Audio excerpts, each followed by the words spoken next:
Hi నమస్తే. చాలా రోజుల నుంచి అయితే ఒక ఇష్యూ వెంటాడుతుంది కానిస్టేబుల్కి సంబంధించి కేసులని. హైకోర్టులో చాలా వాయిదాలు పడిన తర్వాత ఈరోజు అయితే సుప్రీంకోర్టుకి వచ్చింది కేసు.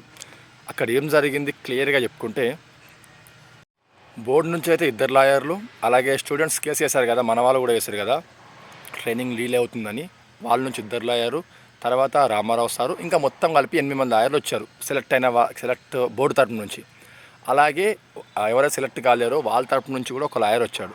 మొత్తం ఆర్గ్యుమెంట్ జరిగినాక సుప్రీంకోర్టు ఏమన్నదంటే, బోర్డు విషయాలల్లో కోర్టులకు సంబంధం లేదు. ఇప్పుడు ఏదైతే మనం స్టే చేసావో ఆ స్టే రిమూవ్ చేస్తున్నాము. 1 మంత్ వరకు మీకు ఛాయిస్ ఇస్తున్నాం. అంటే ఎవరైతే సెలెక్ట్ కాలేరో వాళ్ళకి 1 మంత్ వరకు ఛాయిస్ ఇస్తున్నాము. మీకు ఇంకా క్వశ్చన్లు ఏమైనా ఉంటే, మీకు ఎక్కడ అన్యాయం జరిగింది దాన్ని క్లియర్గా చెప్పండి అని చెప్పి 4 వీక్స్ టైం ఇచ్చింది వాళ్ళకు. ఇక మనకు అంటే బోర్డుకి ఏమి ఇచ్చిందంటే, మీరు 1 మంత్ వరకు ప్రాసెస్ కంప్లీట్ చేసుకోండి. అంటే ప్రాసెస్ ఏమైతే మిగిలిందో, ఎస్బీ ఎంక్వైరీ కావచ్చు, మెడికల్ కావచ్చు, ఎక్కతక్క పిచ్చి చేస్తే ట్రైనింగ్ కూడా అందులో ప్రాసెస్ కాబట్టి అది కూడా చేసుకోవచ్చు అని కోర్టు అయితే తీర్పు ఇచ్చింది. దీన్ని బట్టి ఏంటంటే 4 వీక్స్ టైం వాళ్ళకి ఇచ్చింది, మనకు కూడా 1 మంత్ టైం ఇచ్చింది. 1 మంత్ లోపల మెడికల్ కంప్లీట్ చేసుకొని ట్రైనింగ్ ఇష్యూ కూడా జారీ చేసుకుందాం అనుకో, మనం ట్రైనింగ్ వెళ్ళిపోవచ్చు. ఇది ఒక మంచి విషయం అయితే సెలెక్ట్ అయిన క్యాండిడేట్స్కి అయిన మంచి విషయం.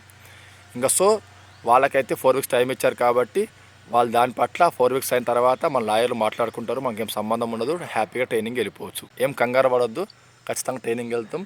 నాకు తెలిసి ఎంపీ ఎలక్షన్ కోడ్ కన్నా ముందే మనం ట్రైనింగ్ ఉండవచ్చు. ఓకే.